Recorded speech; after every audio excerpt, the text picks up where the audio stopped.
1985. This is Joe Todd, an interview with Mr. Walter Stenglemeir and Mr. Robert Trent. Mr. Stenglemeir, where were you born? Right here in Woodward. And when's your birthday? January the 7th, What year? 16. 1960. Mr. Trent, when's your birthday? February the 1st, 1920. And where were you born? Hardesty, Oklahoma. Hardesty.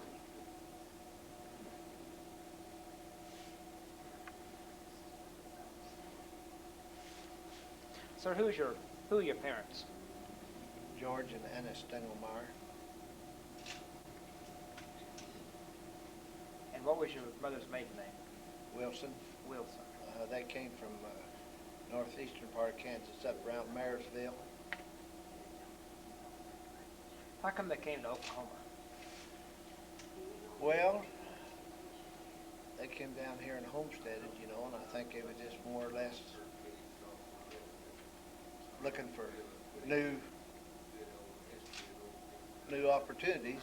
You take, like that time, that was probably pretty well, land pretty well taken up, and it was looking for new country.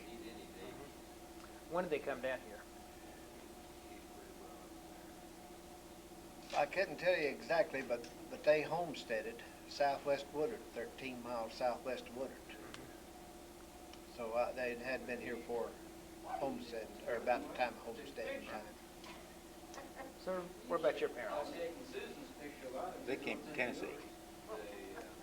What were their names? Thomas and Lily Bell. And what was your mother's maiden name? D-Board, D-E... capital B-O-R-D. B-O-R-D.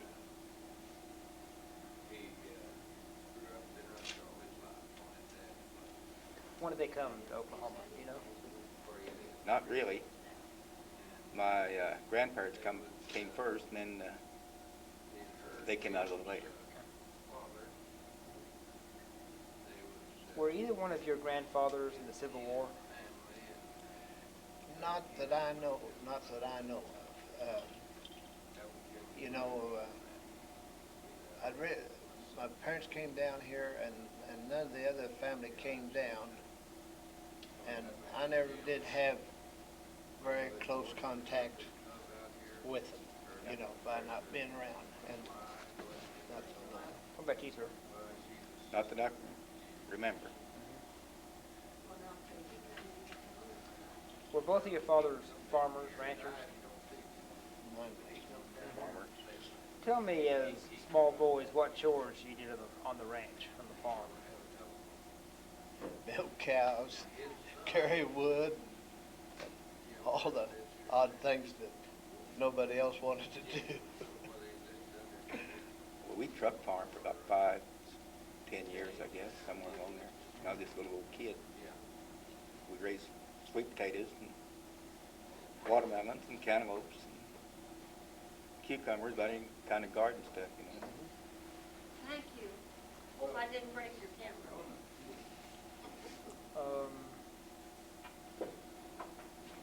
Where'd y'all start school? Where? Yes, sir. I went to a little school they called Rose Valley, out northeast of Woodward, about 3 miles. That's where my folks finally moved. They didn't live down there too long.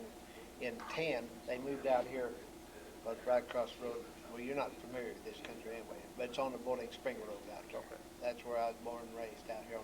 Still own it, the old place out there. Where'd you start school? A little old country school named Pleasant Hill. Is that still up by Hardesty? It was about 3 east and 3 south of Hardesty in there. About a mile and a quarter from where I lived. We walked to school.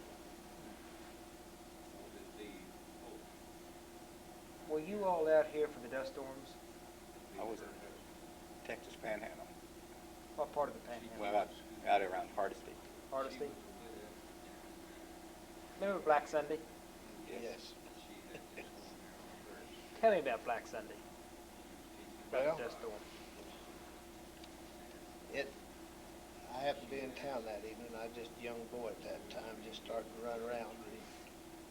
And we was up there where this Phillips 66 stage was there. I don't know the exact time, but I'd say in the neighborhood of somewhere, it was in evening along about 4 o'clock, give or take a little.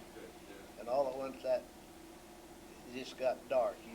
It's too early to get dark, but it just looked like it was, you know, how it got dark. When that rolled in, I mean, that dust was so fine that it just come through about anything you want to come through and say. Was that here in Woodward? That was here in Woodward. I was up here in the Phillips 66 station up there on Main. Well, that's the first time I ever seen any crows. The crows was ahead of that storm when it's coming in out there. And we were out of working on that Sunday afternoon. It was on Sunday afternoon. And I was just a little kid, and we was out plowing a garden. And it come up pretty quick. You could see it coming, you know. We didn't know what was taking place.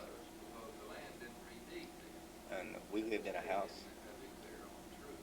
And actually, you couldn't hardly see a light in the house. We had them towels and stuff over the windows, doors, about anything you could wet and keep that dust from coming in. Was it up by Hardesty? What did that storm look like when it was approaching? It was just dark. When it rolled in, it was just black. And you, when you didn't, you know, we weren't familiar with that kind of stuff, and you just didn't know, you really didn't know what to think. And it finally moved on through, but it took quite a while to move through. It didn't move too fast. And then even after it moved through, it left so much dust in the air that you had dust for several days before all that settled. Well, I imagine our windmill was probably 15 yards, 20 yards from the house. And you couldn't see that at all. It was just like nighttime.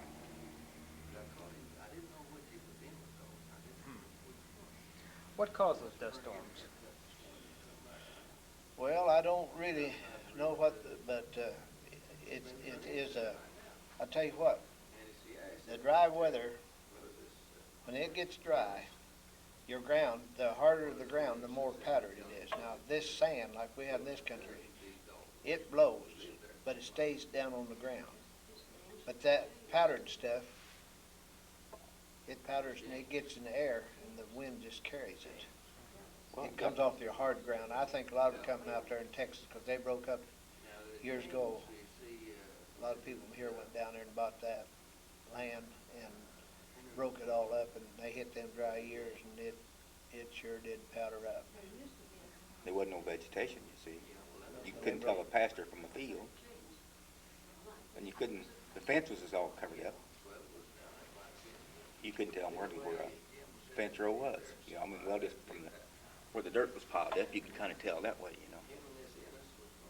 What ended the dust storms? What ended them, when we started getting some rain, so that they could go in there and plow this ground up, see, and bring it up kind of cloddy, so it wouldn't be dust. They got better ways of farming, you know.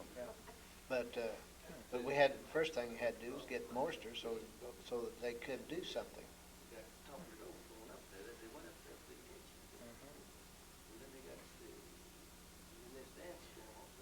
Where were you two when the Japanese bombed Pearl Harbor? I was in Wichita, Kansas looking for a job. Well, let's see. Well, I was here in Woodward at that time. I guess I was farming a little. What was your reaction when you heard about it? Really, I didn't know what to think.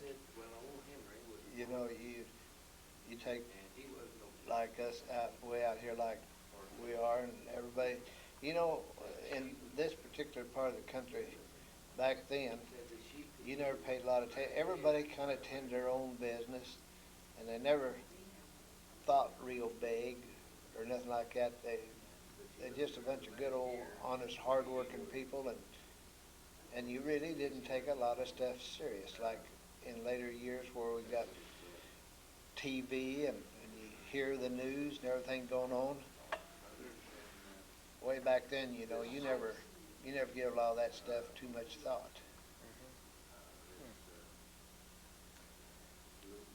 When did you all enter service? Into the service,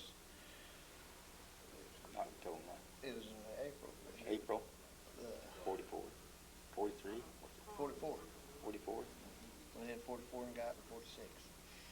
We was both married and had families, and we went with the last draft of married people. If we'd got one deferment, we never would have went. I never did have a deferment. I don't guess you did either, did you, Trent? Well, yeah, I got a few. I worked down in Oklahoma City in Oh, building airplanes. At Tinker? Mm-hmm. What'd you do down there? I worked in the tool grinding department. In the what? Tool grinding department, sharpening tools. What kind of airplanes are they building down there? Them transports, what they call them, C-47s, C-54s.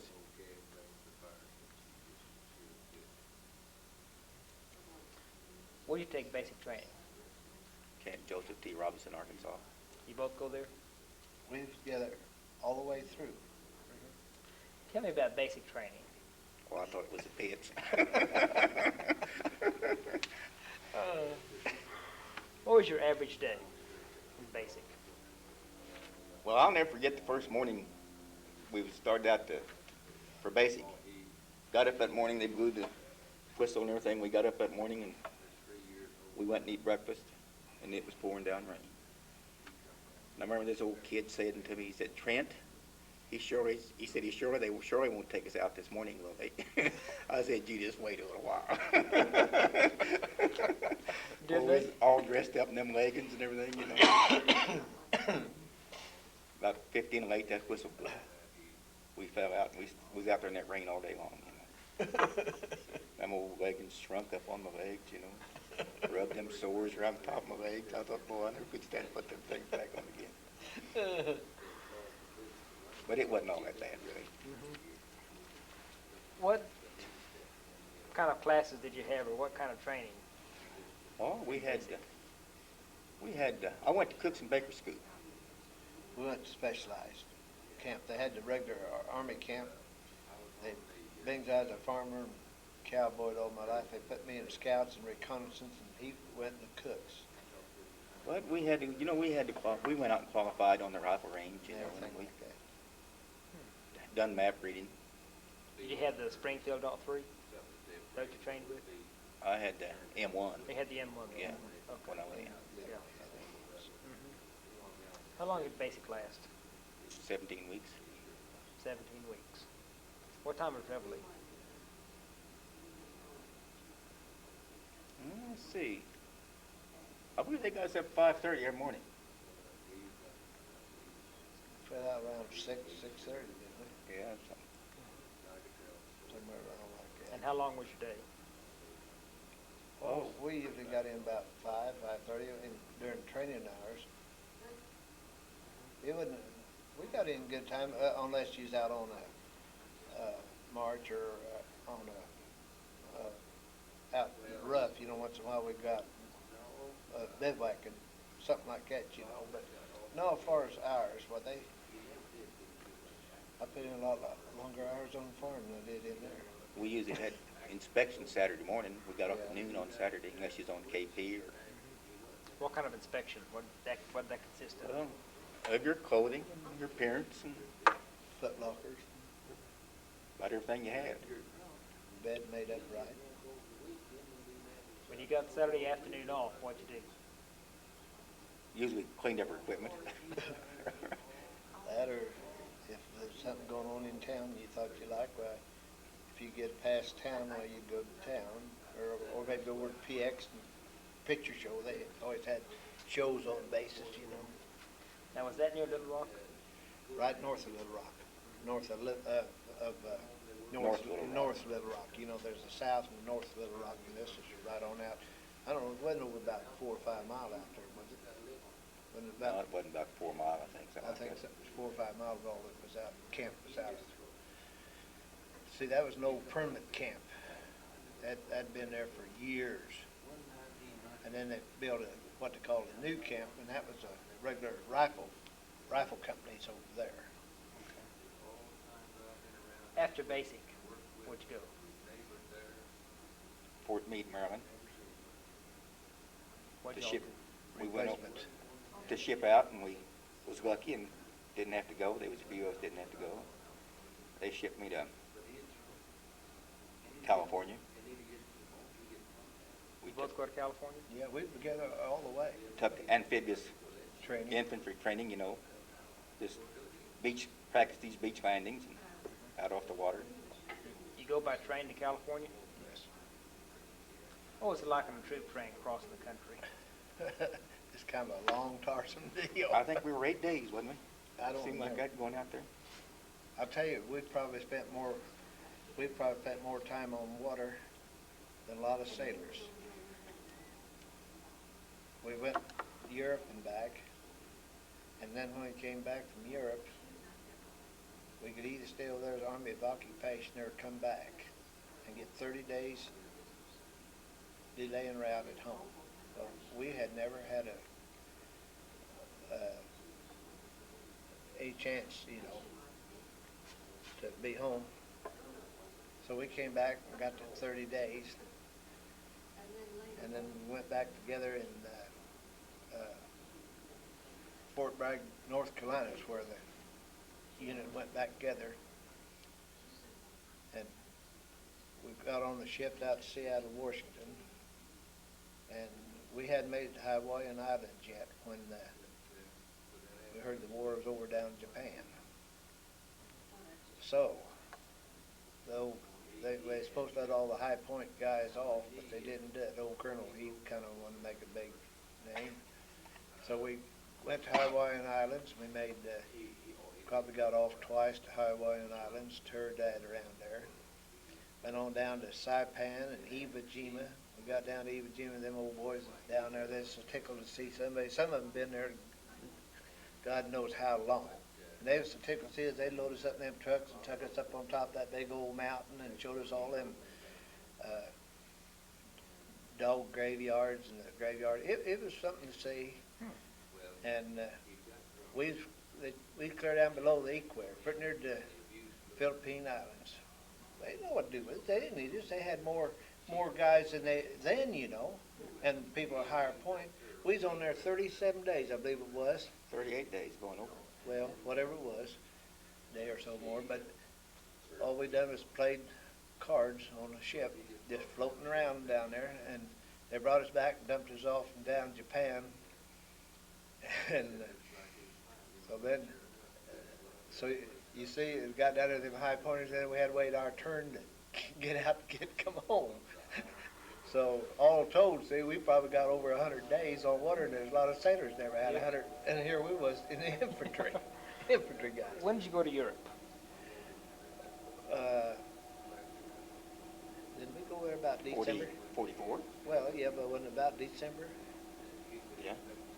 I believe it was along about December of 44. Anything happened on the trip over? On the boat trip? Nothing other than probably getting a little bit sick.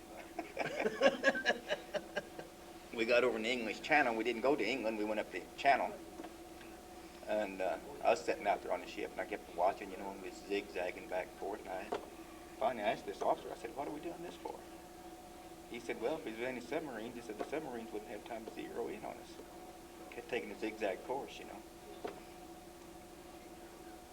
But we landed in France, Le Havre. No, we never got to see England. We landed. What'd you do in France? Well, there wasn't too much there. We wasn't there. We wasn't there too long till they loaded us up on them 40 and 8s. That's quite an experience, right there. What's a 40 and 8? That's 40 horses, or No, I mean 40 men or 8 horses? Those little bitty old box cars, regular little old box cars. That's what they said they were for, you know. 40 men or 8 horses. And they took us up through Belgium and Holland and up through there until, you know, get us up the front line. And they took us up to Sigmund. We went up as far as Sigmund. Yep. Germany. That's where we first went in battle, crossing the Sig River. Across Sig under far. That was a good initiation. Tell me about that. Going under that? Yeah. Well, I'll tell you what. You know what? It was, you know what? We was new, and I think a lot of that was due to the fact that we had some pretty good officers, probably. We crossed this river in the boats and under far. But when we hit the beach, I think we'd done it before they really realized it, because we got plumb ahead of them. Our outfit, we got clear around, got on the back side, and they didn't get zeroed in on us or nothing, and we didn't have hardly any casualties at all there. And some of them that come in later than us, they run into all kind of opposition. But by us having some guys, they never let us stop, see. We moved, we'd hit the ground, you know, and I think that really, by them, if we'd have slowed down, we'd probably had a lot of casualties. Now, it was probably a pretty good training. Now, where was this again? Siegburg. Siegburg. We crossed the Sig River. Is that in Germany? That's in Germany. What kind of German unit was there that you captured? Now that I couldn't tell. You know, I'll tell you what, you take a lot of that stuff when you get down to us, you just hear talk, you know. That's what I said. What did you two do in combat at that point? He was in the cooks. Well, I would be a rifleman, you see. But the night we crossed the river, I was helping string communication wire. Out of our company, well, I think we had 207. And I think we had 97 of us left the next morning. Of course, I think Walt's, he was in A company and I was in B company, and I think Walt and them all went across first before we ever. That's what I say. And we got down to the river, we had no boats. We got across and kept on the moving all night long. We never stayed no. After we got to the town and got back together, you know, every little bit we'd dig in, and then about the time they thought somebody might know where we was from, well, they'd move us over in another bunch of trees or something somewhere, and kept us on the move. And that we didn't have very many casualties. We sure didn't have very many casualties in that. I don't think we ever lost. I don't think we lost any men. We had some wounds, you know what I mean. But I don't think. It must have been about 10 o'clock, 9 o'clock when we went down there. That night? Yeah. Seemed like it was. Well, we went through there before it got dark. We went. Well, I know it was later in the evening. Yeah. Just don't remember, but I remember when I was kind of scared, you know, anyway, when they told us what we was going to do. And, of course, you'd see stuff, you know, before we got up to the front lines. You know, you'd seen all this animals and stuff where they was shot, you know, and all that destruction. Why, it kind of put the fear to you. After that, what y'all do? Well, we went on across Germany. We went into Dusseldorf. We went into Bamberg. We went into Hamburg. We went into, well, I remember several little towns we went to. Them were the biggest towns we went to. And we finally got up in the hills over there and wound up over in Czechoslovakia. Walked most of the way. That's where Cold. It was we cold just- up we- in them hills, you know, at nighttime. we just Daytime. out of what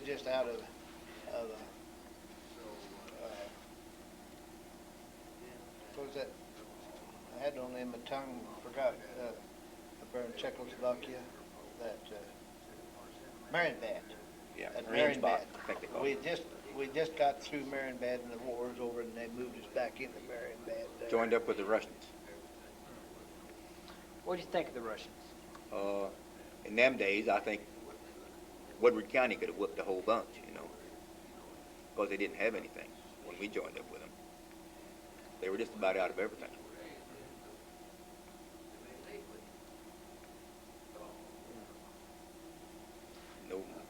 uniforms as a all wore and gone, you know, where, they had their old legs. They didn't have leggings. They had them, well, most of them had them wrapped with rags, you know. Shoes wore out. What did you all do in VE Day? Well, we were, we would come up, the last day, we'd come up on these tanks, you know, and they'd run out of gas. They just went as far as they could go, the Germans. And they were everywhere, you know, giving up. See, this Marienbad in peacetime, that was a Resort town. resort.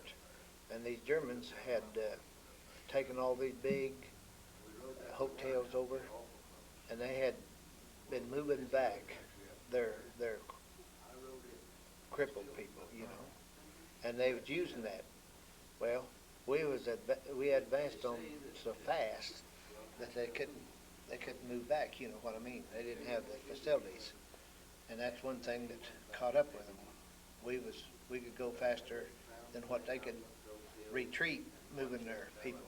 But then they had all that old resort town up there in the mountains. They had some wonderful big old hotels and things like that. And the Germans had taken all that over. Ever see any of the concentration camps, the death camps? No, we never got to see that. It was awful close there when it was in Czechoslovakia. They had one. I think it was just a few miles out of town there. Yeah. They used an awful lot of slave labor. What I mean by that was like your Polands and stuff, like the countries they went through and took over. They used these women and kids and all for labor, making roads and air landings. And I had a lot of pictures that I've got found in an old house. Probably some German officer taking up of all that kind of stuff, you know. When did you come back to the States? Well, let's see. We had the month of July at home, so we must have came back from over there in June. We got the month of July at home. Did you come in New York City? Come what? Did you come into New York City at that time? Mm-hmm. Did they still have the blackout going? I don't remember. They ferried us across the river over there, and we was there. I don't believe we stayed all night, did we? In New York City when we come back? No, I think they had 38 trains lined up there, waiting on us. And we got on them trains and went every direction.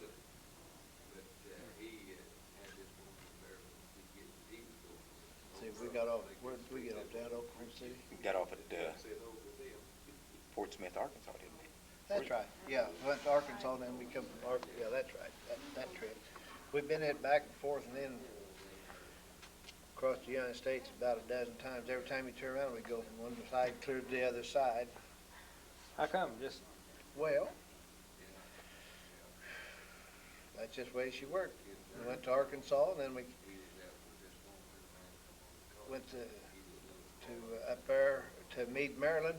Well, we probably had as much training as a lot of rifle company guys, but on our report didn't show it. See, I was a scout in reconnaissance, and he was a cook. At a replacement center, them kind of guys, they don't kill too many of them off. So they didn't need the replacements. So they said, well, we'll send you to California and or send you back and give you rifle training before we send you across, which probably saved us, or we'd have been in the Belgian Bulge ourselves, because a lot of our buddies that we went through basic training with from Woodward and around here, some of them got crippled and some of them got killed in the Belgian Bulge right in this town. That we took our basic, but by us being in those different deals, see, why we went on and they took all the guys out of the 97th Division out there to put for replacements, and then they refilled it with new recruits, see. So we went out there, and that's just about the same as what you call a new recruit, rebuilding it up. so when you were going overseas and the war ended, What'd you do on VJ Day on board the ship? When you found out the war was over? Oh, when Japan surrendered? Yeah, when you went to Hawaii. Well, we thought, There wasn't a whole lot to do. You was just there. Of course, we was very tickled to hear it because we was headed that way. We wasn't down there. We was didn't know what to expect, going down there. Naturally, everybody's glad, but then there sure wasn't no celebrating going on because you wasn't where you could celebrate. Yeah. we was out on the ship. But I'm glad they surrendered. Oh, I am too. Anybody, It looked like they had it pretty well fortified. Yep. I'll tell you what, anybody that after went on down there and was around them like we was see, we was down there from the time we left and got back, we was going about 6 months, waiting our turn, and where you was among them, around them, them people don't know what fear is. Now, I don't think I ever heard a baby cry down there while I was down there in Japan. That's just the way they're raised. And you meet them in the alley or something, or street after night, going back and forth. They didn't give a bit or nothing, They didn't know what fear is. They raised them that way. Yeah. It's hard to fight somebody that don't know when they're whipped or know fear. I was very glad. You said you went to Iwo Jima. Yes. What was that like on Iwo Jima? Well, to me, I guess it was a little bigger than that, but just looking at it, it just looked like about a section of land, and it was awful rough. Had this big old hill up there that they tried to take, but it was just an old, rough, hard, I guess it's a little bigger than that, but it wasn't very big. And at the time we was there, they took us up there, and they had, them guys was telling us that every once in a while, they would still find a Jap on there. And they thought they had turned over every rock they had there with dozers, and dozed them caves full, see, covered them caves. And I guess they'd get hungry. These Japs would come out in just little parties and make raids on them to get food. And they said they'd get so many, get part of them all right, but they'd always lose a few people every time they came out. And they said they couldn't tell where in the world they was coming from, how they could be anybody hid on there. Because they had, oh Lord, there was a lot of people stationed there. Just like us. They was there and no way to go and waiting to get to come home, I mean, High Point guys. To us, just coming from home over there, it seemed like I could ask some of the silliest questions. But they'd been gone so long and things happened, they'd want to know about this and that, And you couldn't, afterward, you got to realize, well, Lord, they hadn't probably communicated with anybody only by letter for 4 or 5 years. That's right. You go up on top of Mount Suribachi? Yes. They took us on a truck, though. We didn't have climate like they did. What was on top there? Nothing. Well, on the way up, they had they had it all mined, They had them where they was fighting. They had them where they went in and got them with flamethrowers and stuff. That's the only way to get them out, in them holes they had dug in the hill.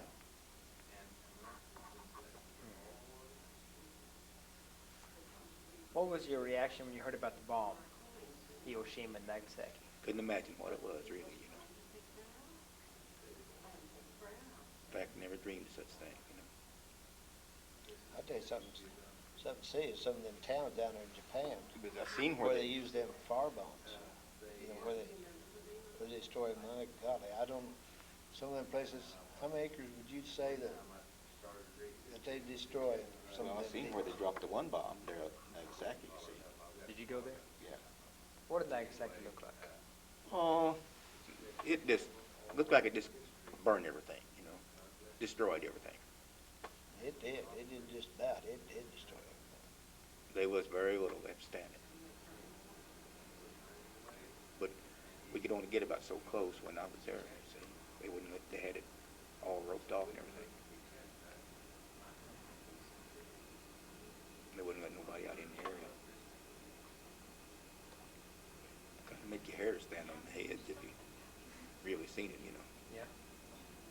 didn't know what to do with us after we got to Japan. They kicked us off. They moved us all over that. First we was in a airport hangar, wasn't we? Well, we stayed in tents for a while. Yeah, and then got us into an airport hangar, and then they kept moving us around until we finally got pretty good lodging about the time we got ready to come home. And on November, the Armistice Day down there, there's a old, what was that lieutenant's name? He was going to put on a rodeo down there. And so, of course, I ranched, worked all my life. So I went on extended duty, and a bunch of us went over to Tokyo to put on this rodeo. And this old boy, he signed up for a bunch of stuff. Had these horses and cows and stuff, you know. Over there, they work them and ride them and everything, you know, and try to put them on a rodeo. And all this stuff got lost, see, and he was in charge. And when I left there, he was still over trying to get this mess straightened out so he could come home. I can't think what that old... I went with the MPs. I cooked for I think there was 12 MPs and 1 officer. And we went up in the hills. We was up at Wakamatsu, there in Japan. We went up in the hills, and they were getting this silk and stuff out of the caves up in the hills, you know, where they had it hid up there. I don't know what they was going to do with it, I guess. Give it away. Give it away, I guess, mostly. When did you come back to the States from Japan? I got my orders on the day of my birthday, 7th of January, and the time we got home and got our discharge, the time we got home and got our discharge was about February the 9th. Of 46. Got it up in Kansas, come down on the train. I think got in here on the 10th, and we got our discharge on the 9th, and got down here the next morning on the 10th of February. And over 17 days coming from Japan.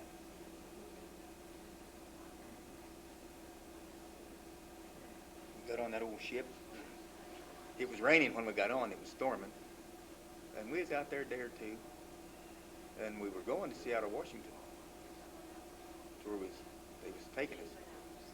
But it got so bad on that thing that they went way back down south.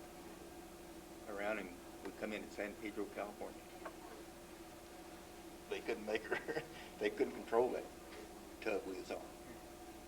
What kind of ship was it? It was usually an Army ship, you know, that the Army had taken over. A Liberty ship or what? Yeah. Is there a big celebration back here in Woodward when y'all got back? We got in about 7 o'clock in the morning, I think it was, got off that train. Nobody knew we was coming into town, I don't guess. No. Everything settled down pretty much by the time we got back to it. Well, I guess the next big thing that happened here was the tornado. 47. What were y'all doing? Well, I went up to his house, and he was gone, and I went over to another old kid's house, and we played pitch, and we did, you know, we just kind of on the edge of it there. And we didn't realize anything that bad had happened till it was all over with. Went run downtown, we heard, well, knocked the porch off his house. At that time I was living in some barracks. When we come home, it was hard for you to find a place to live. And they moved in some Army barracks from out here at the airport, and was living in that. And it wrecked them down there pretty good. However, we was pretty lucky. It just kind of moved ours on foundation enough to bust the water pipes and stuff like that. But a lot of us damaged. But it was next morning when you could see it. Now it was. In them days, why, you know, we didn't have television. I didn't anyway. And we'd went down to his place. And they wasn't at home. I guess they'd been up to see us, you know. So we went out to the hospital, where the old hospital was, and my wife knew a girl out there just had a baby, and she wanted to go out and see the baby. And so I seen it was getting kind of stormy when we started back home, and I said, let's go to the picture show. Well, she didn't want to go to the picture show, and she said, looks like it's going to storm. Well, I said, I'd just about soon be in the picture show as anywhere it's going to storm. So we went to the picture show. I parked out there in front of the picture show in this old car, you know, and well, I was sitting in there and the lights went out. Pretty soon they come back on, just a little bit to come back on, just for a second, you know. We were up on the balcony, and I said, let's get out of here. I said, let's get downstairs. I said, I believe she's going to blow away. So we finally got downstairs, and wasn't long till the storm was over with, you know, and I went outside. The old car was sitting out in the middle of the street with a 2x4 run through the back glass, you know. I didn't think much about it, really, you know, and so I went out and pulled the 2x4 out and got in the old car, and she started, and we started up the street. And I got about 2 blocks west, and, well, there was stuff everywhere. And I seen these lines across the street, these high lines, you know. And I thought, my God, I better stop this thing. I said, we'll get electrocuted. So, but of course the electricity was off, wouldn't make no difference anyway, you know. But I finally drove on up the street and got up to where I lived. I lived up north of the courthouse. And the old house had blown away. So I went back down to where my wife's folks was. Their house had blown away. Finally seen everybody was all right down there. Pretty soon Walt come by, and he got me in this old truck, this old spray truck he had, was spraying for the government, you know. And we rode around about the rest of the night in that old truck. But I couldn't imagine where I lived. You couldn't tell where the houses were, really. Didn't know where it was at. Was your house destroyed? Yeah, I was renting this house. I bought a house, and I think Walt helped me move the Sunday before, wasn't it, Walt? Yeah. I just got moved into this house. I bought this house and sold it after I got out of the Army. Didn't like up there where I was living anyway, and so I rented this place.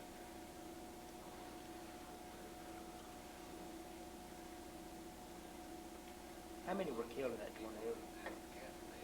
Oh, they were about around 130, I think it was, altogether. How many in Woodward? Huh? How many in Woodward? Is that total Yeah. in Woodward? I think How many was killed in the whole?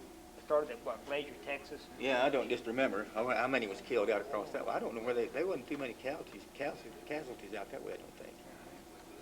But if you'd have seen the damage, you'd have wondered how many people come through it as they did.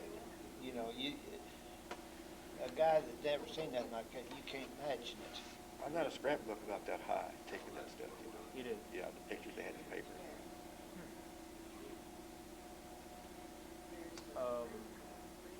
Did you help the cleanup anyway? Helping pick up the wounded or the dead? Or No, I didn't help in that part. No,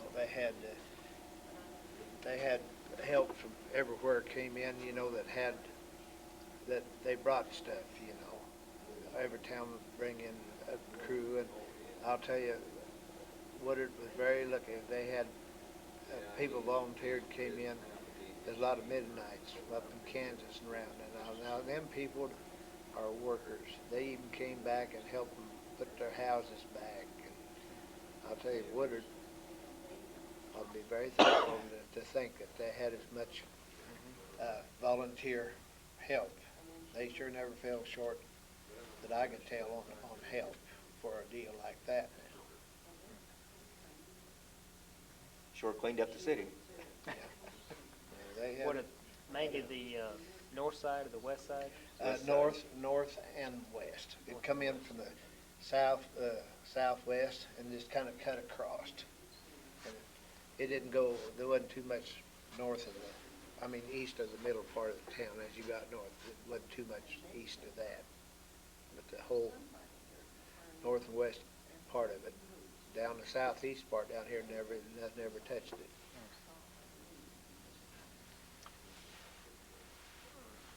Tell me about, like it's more on ranching. That's what? Ranching, the old cattle drives. Do you know how the old cattle drives are organized? Well, they tell me I wasn't old enough to get in them. I've been on 2 or 3 day drives like we did when I was young. That's where we moved from one ranch to the other. I worked for Selmon, and he had biggest part of this country owned and leased altogether, moving them from ranch to ranch. But back before they had railroads, well, they had to drive these cattle quite a little ways to market and to the railroads. But that was back way before my time.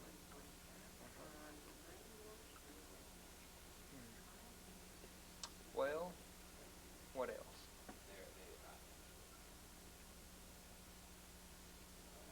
Anything else you want to talk about? Well, I could tell you a lot of stories on him, but I better not. Oh, go ahead. Anything else about the Army? I've heard about the guys finding the wine cellars Oh, yeah. over there in Europe. Yeah. Y'all find any of those? I wasn't that fortunate. We had plenty of booze. I think it was. I think it This was. battalion commander I had, I remember one time over there, I was working the kitchen most all the time anyway, you know, and we had a truckload of soap. And we'd run on this whiskey, you know, cognac, Benedictine, schnapps, you name it, we had it, you know. Well, we took this soap out, and we dug a hole, we buried this soap. We had a truckload of GI, big, one of them 2-ton trucks of soap, you know. We buried that out there, dug a pit and buried it, and we loaded that truck up with that booze. Why, this old boy, he would get drunk, you know, and he'd go at nighttime. Well, he'd say, let's go get him, you know. We done most of the fighting at night, though, really, when we was over in Germany, you know. Most of it was done at nighttime. When you first saw the Germans, what was your reaction? Well, I'll tell you, the ones that was left behind, they were just ordinary people, you know. We was really just a cleanup crew. That's right. Your infantry is really nothing but your cleanup. You know, they go ahead and your mortars and stuff like that. They go ahead and knock out your heavy what you call your heavy resistance, and really your infantry is just and scout. I'll tell you what. I think the worst thing that got me was when you was out scouting at night. When you don't know where you're going and things like that. That you don't know what to expect. I think that's probably the most scary thing that you can do. What always got me, you know, you'd be there at night and you could hear those, they called them 88s. You could hear them things coming through the air, you know, but you never knew where they was going to land. Pretty soon you'd hear one of them go off, you know. You just thank the Lord that the old boy missed you. But you could hear them whistle, you know, they made a noise through the air. You could hear them. Well, I've laid there at night, you know, and you could watch dog fights with the planes, you know, in the evening, you know. Well, I guess we have a good interview. Well, I hope we've been some help to you. Yeah. I appreciate it. That, yeah, I think she's probably getting more of the ranch deals over there. Old Easterwood there. He lives up on the supply. Where do you live? I live in Oklahoma City. Oklahoma City. Okay. Thank you. Let me.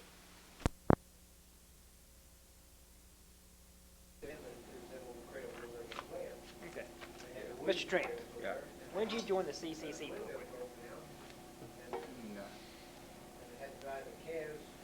37. 37. 1937. What made you decide to join? Well, I didn't have anything to do, and I had quit school. I was a senior in high school. Like about 2 or 3 months getting out of school or something. I think I'd come down here in April. 37. Where did you join? Huh? Where did you join? Well, I signed up out at Guyman, but they brought me down here to Woodward, out here, Boiling Springs, when they had the CC camp out there. At Boiling Springs? Mm-hmm. How was the CCC organized? Well, I think that was Roosevelt started this, I guess. And it was just for young guys that didn't have a job. and times is tough. Well, I No don't work. really know, but I said, And I got $30 a month.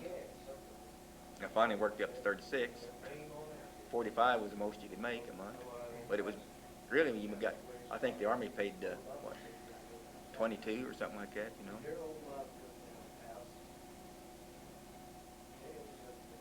And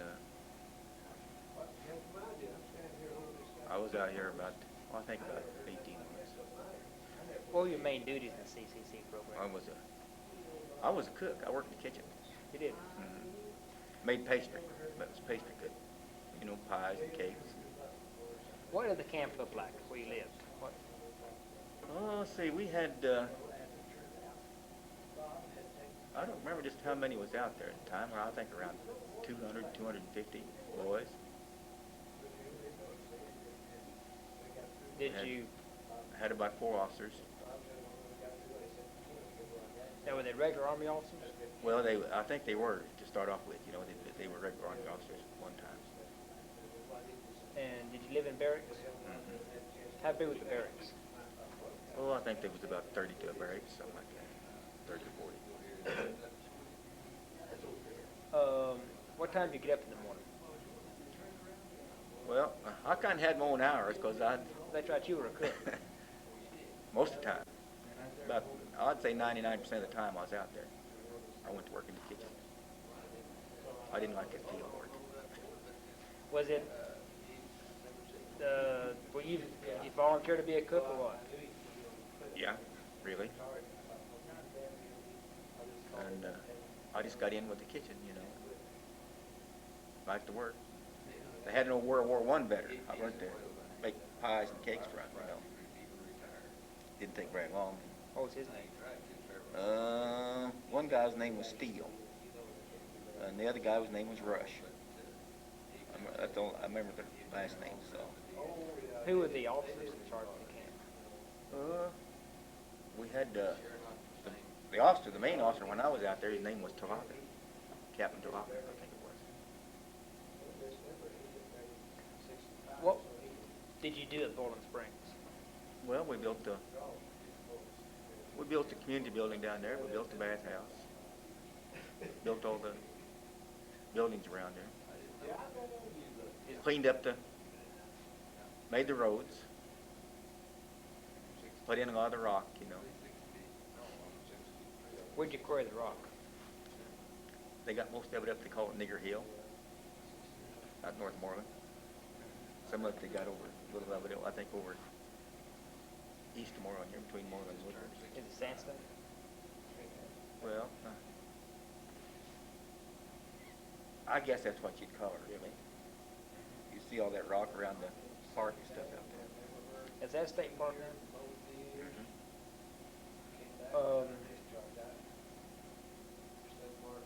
Besides the Army officers, what was the chain of command among the men there?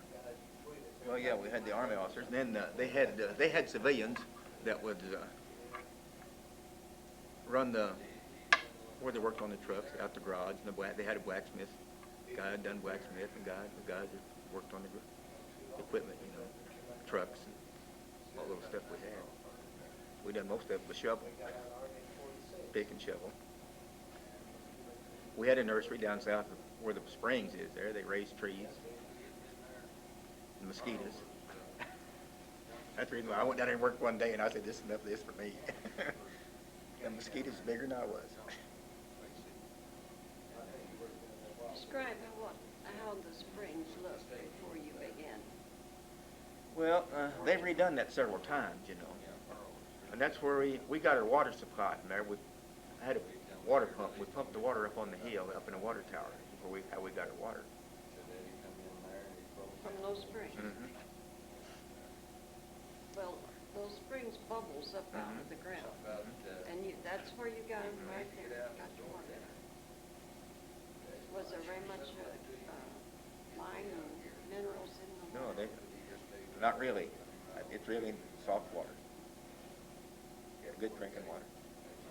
How many gallons a day? I don't remember what they do clean that thing runs out there.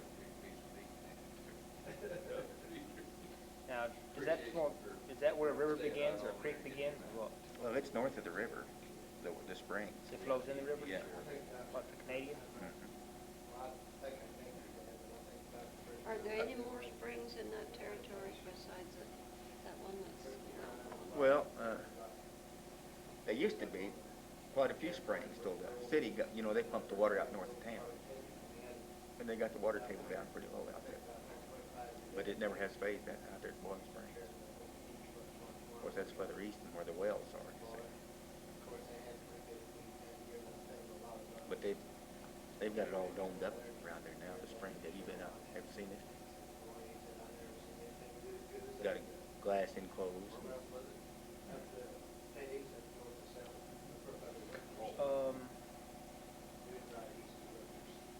How did you hear about the CCC program? Well, I really didn't know what I was getting into. I knew I got $8. That's when I was getting $22 a month. I got $8 a month. The rest of it went home.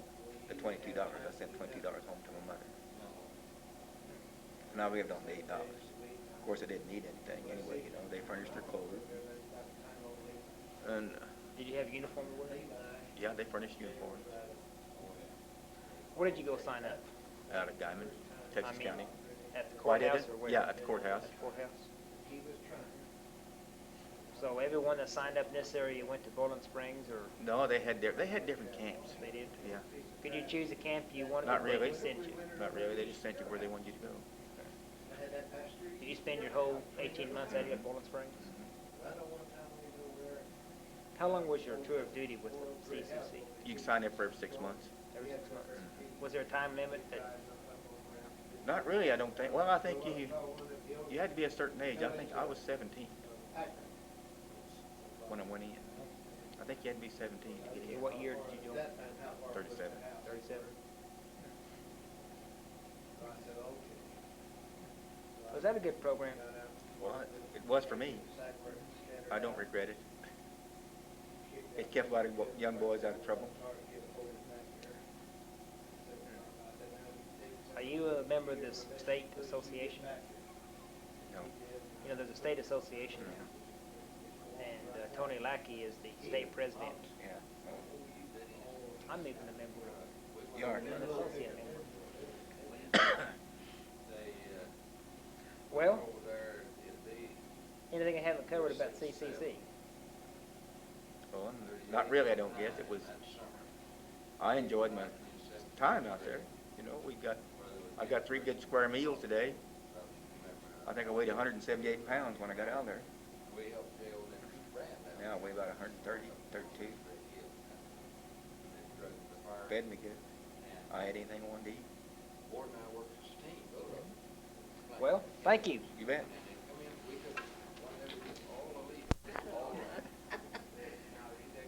You did what now? We had baseball games. We had boxing. We had softball. We'd go down to the lake and fish, We'd go down. Lake was full of fish in them days, What did the townspeople think of the CCC bowls? Oh, I don't know really. I wasn't that much of a town kid anyway, I enjoyed it out there in the woods, I've heard some people say that the townspeople, Yeah, they did. Some of them, they didn't like us too well, I don't guess. Of course, you always got a bunch of kids, that'll get a little rowdy.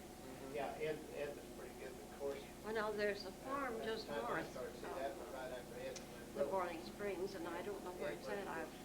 My granddaughter talks about her husband lived out there, was raised out there. And she tells me that farm is just full of springs, Boiling Springs, where the water just comes up. North of Boiling Springs? You go on about 2 miles, I think, north of Boiling Springs. Yeah, Ed Well, I don't 3 miles. Who was? What's the name? Klein. Klein. Oh, they live this side of the springs. Oh, they live on this side? Yeah, of the they springs? live on this side. Yeah, they springs out there. See, they're I thought it that's was- where he lives out here. Just where he did live, on the road to Boiling Springs out there. But they still water out there. Yeah, they've got springs. Leo Klein, he used to have a sand pit out there.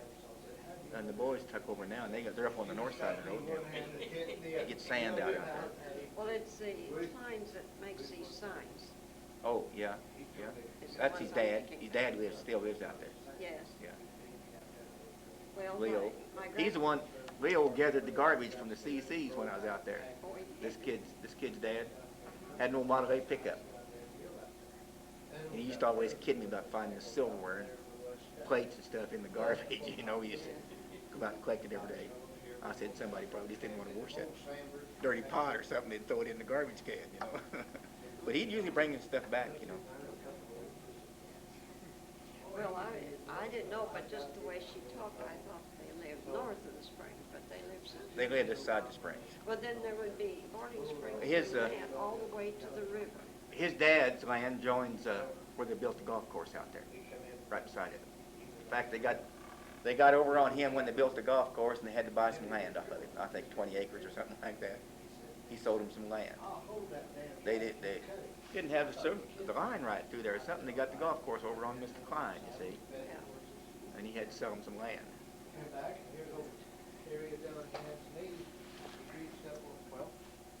Anything else?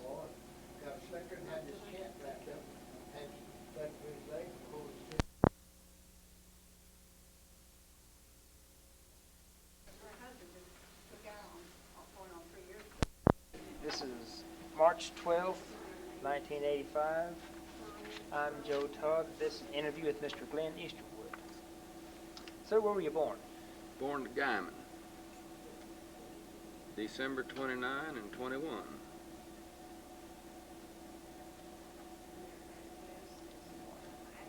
December December the 29th. 29th. Okay. Who is your father? Dillard Easterwood. Dillard Easterwood. And your mother?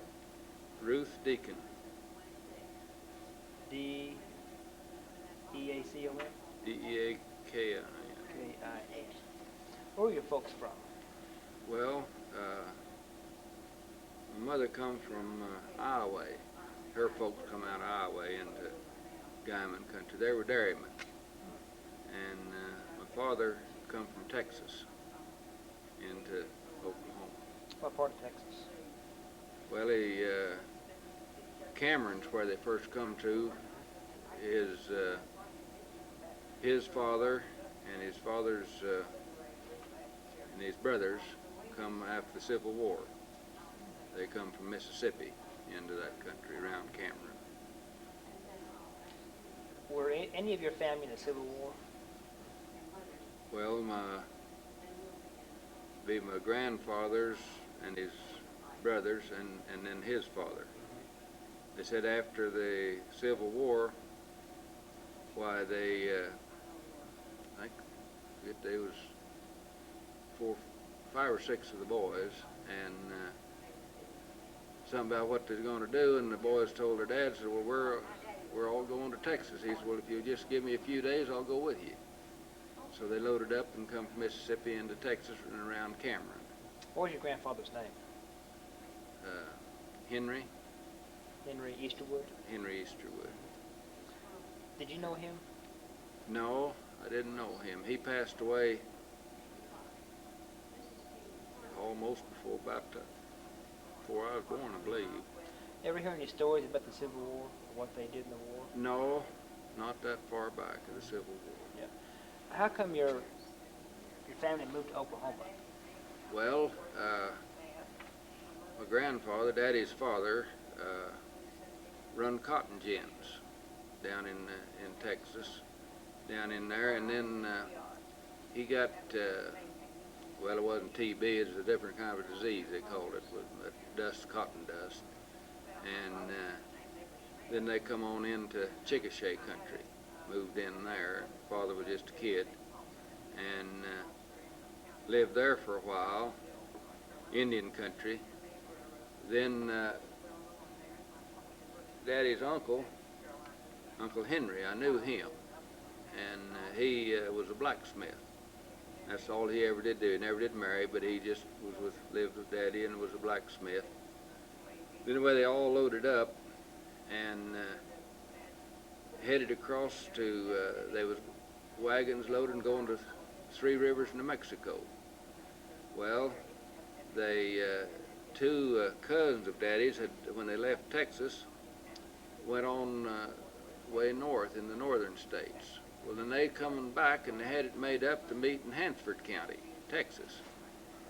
Well, when they got to Hansford County and met with these two boys, Will and Ernest Easterwood, and they told them about the Guyman country opening up.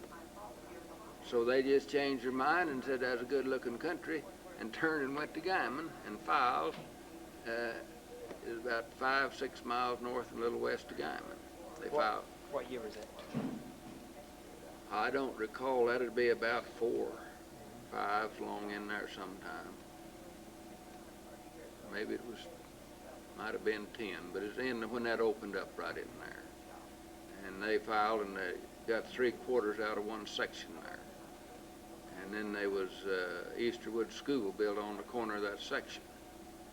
And that's where I went to school for several years. My sister rode 3 miles horseback her first 8 years of school. How big was that school? Well, just one-room schoolhouse. One-room schoolhouse?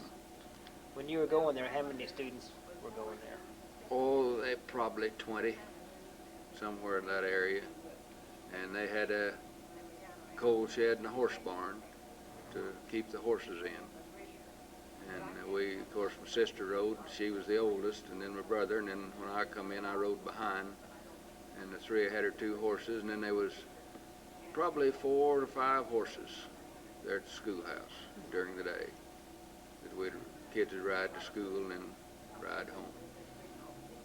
How far north of Guyman was the homestead? Well, it was 12 miles. 12 miles. You go 4 north and make a curve there, and then on west, be 10 miles out of Guyman, and then there's 2 miles north to the old Gulf Creek headquarters.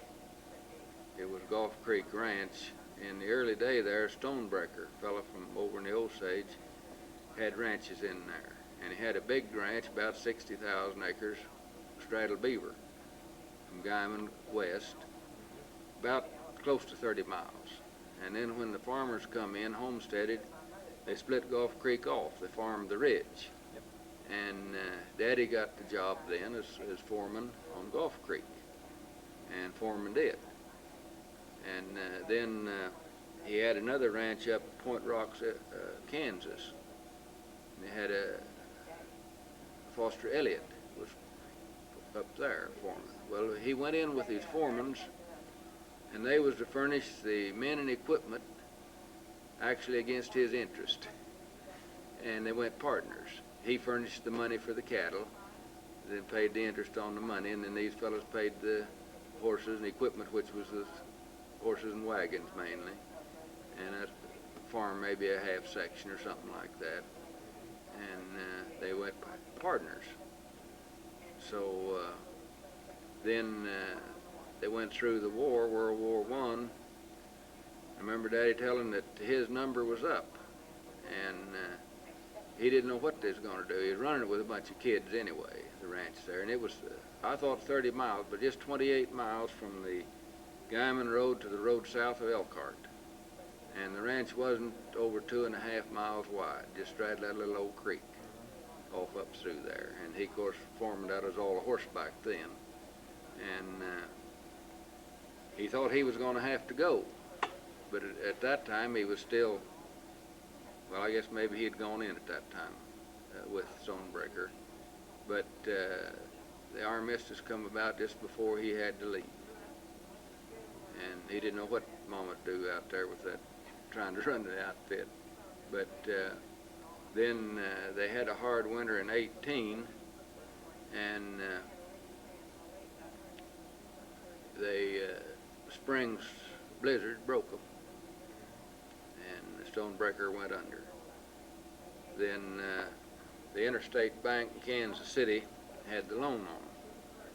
So on early day there, they'd go to count their cattle, such as that. A banker come out, look at the cattle. Well, they'd take them over and show them these cattle today and these cattle tomorrow and some more over here. Maybe they'd bring them around the other direction, maybe count them to them 2 or 3 times.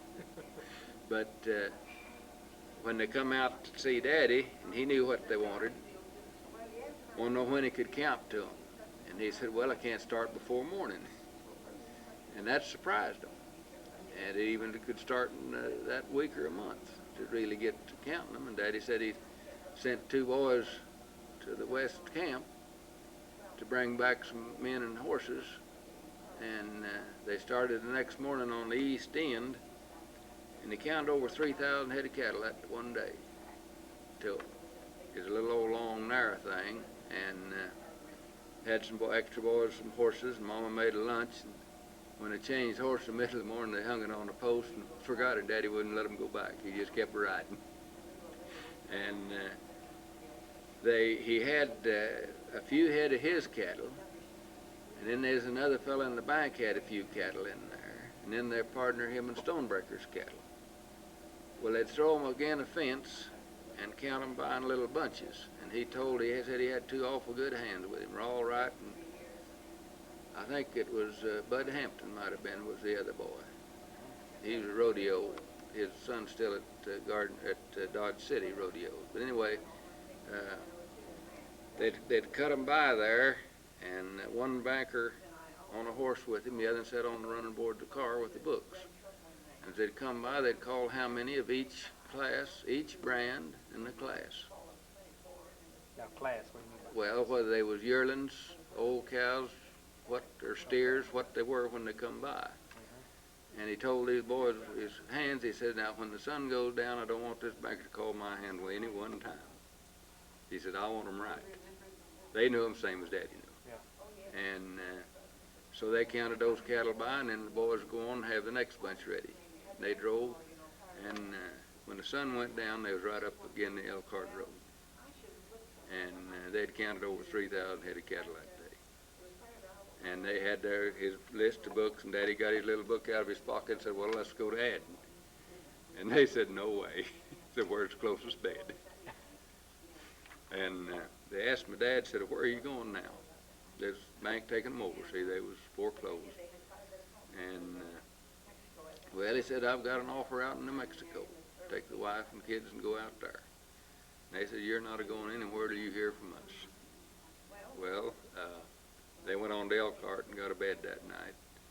When they come back, why, then the bank hired Daddy to go to work for them and take it over and live right where he was. And then he inspected cattle for the bank and helped take over a lot of other loans. And whenever they come to their counts, whether the count was right or not, how many cattle they had, and Dad said, well, what about the death loss?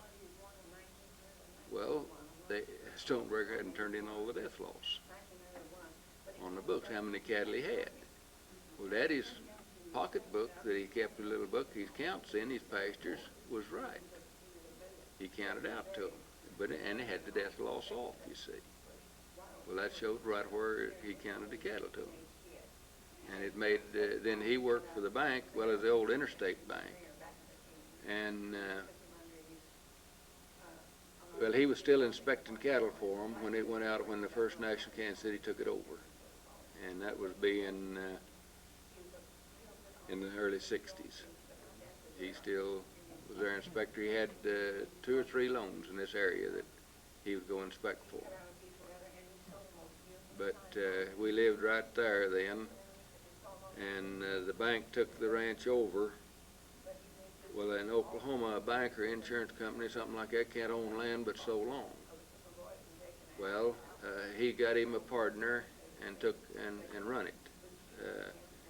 Dick Deal from, I believe it's Texoma or Dalhart one, was his partner and run the ranch. Well, then they sold it to a flour mill company, people, family in Kansas.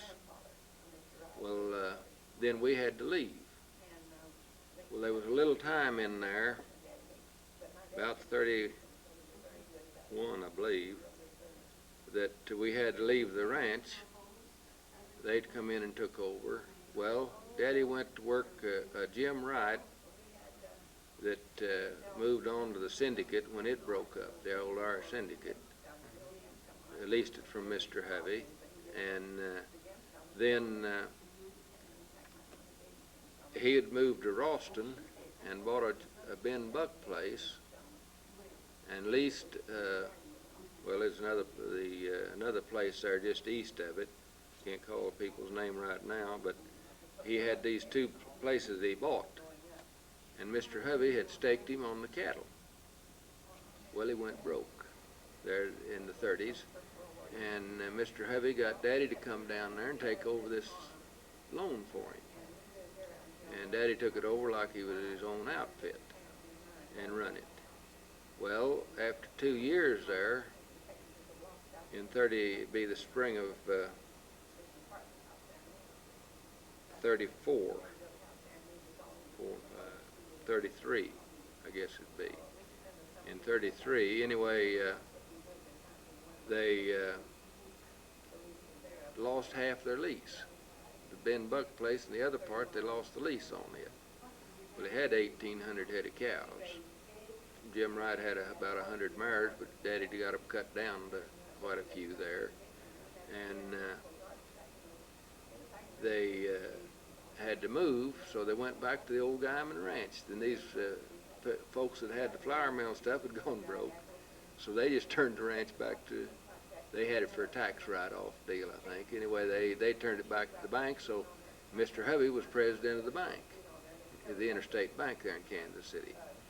So they just moved all these cattle back to Guyman, and we drove them back up there, 2 drives. Had him as a chuck wagon outfit. They took about 10 days to make the trip. The first bunch took 10 days. They had, well, they had about 800-900 head of dry cows. Took the dry cows first, and they could drive, then walk right along. Well, then they come back and got the second herd. Well, it was in, well, right after school was out. Just the week after school was out, we had most of our things moved from Ralston back to Guyman. And my mother passed away, though, while we was there at Ralston. In November 33, she passed away. And Daddy just set up camp with us 3 kids. He had us, there's 3 of us. And my sister had gone on to Guyman out there, stayed with some of her kin folks out there. And brother and I there then, and we, that week after school was out, we started with the cows and calves. We had close to 900 head of them, and the majority of them had calves. Well, they'd worked these pastures and put them all in one pasture. Well, we started early that morning to get the cows up, mothered up, and we headed off the hills toward the river, Beaver River down there, and some of the old cows got to running. Going too fast didn't hold them up. Well, Daddy finally got down in the lead with them and circled them, and the calves started back. Well, there was a lot of calves there. And he just circled them old cows and hit the calves, milled them together, got them off on the river, and it was 2 days of mothering them things up and cutting them through a gate. They had to get each cow with her calf and cut them through a gate onto a neighbor's pasture there, leaving. And but they had to mother every one, get her through the gate, take her calf. And I know we sat there for 2 days, mothering that outfit up. And then there was better than 10 days driving them. I had one wagon, an old hay rack that was underslung that had it built, and they set it up on top of the axles, built it up for a calf wagon. A lot of these calves couldn't travel. Well, they'd put them in this calf wagon, had hay in there. And part of them old cows would come back, and they'd put their calf out, and they'd suck, and then they'd pick the calf up, and they'd go on. And they'd have calves, had calves all the way. And that took lots of time. But that was quite a drive, and that was one of the last big drives, I guess. How long did it take to get up there with that group? Well, it was almost 2 weeks. It was over 10 days, quite a little bit. Because they couldn't make 10 miles a day, and it was about a 100-mile drive, a little over. You say your father was a foreman. What exactly are the foreman's duties on the ranch? Well, he's in charge of the daily work. In other words, he lines the men out, who rides what pasture, who goes feeds where, and what they do each day. He looks after the daily chores. the actual physical management of what goes on, the foreman's job. In those days, was water a problem on these ranches? Yes. Of course, they had windmills, and but it was quite a problem. No wind in the summertime, pump jacks. I can remember taking the old Model Ts, and you'd see them all running around with a hub, with a pulley on the wheel. Well, they'd jack that old wheel up, put a bell on the pump jack, sat there and pump water, and then, in fact, one summer, I remember as a kid, this old stripped down Model T, and one fella's job was to make these windmills and fill the tanks. No wind, why they'd have to pump the tanks full. How high was the water table at that time? Well, out there it was all the way from where the house was, the old headquarters. It wasn't about 30, 40 feet to water, and they had 150 foot to the deeper wells. And I don't remember just what all, but it's up a creek, see there.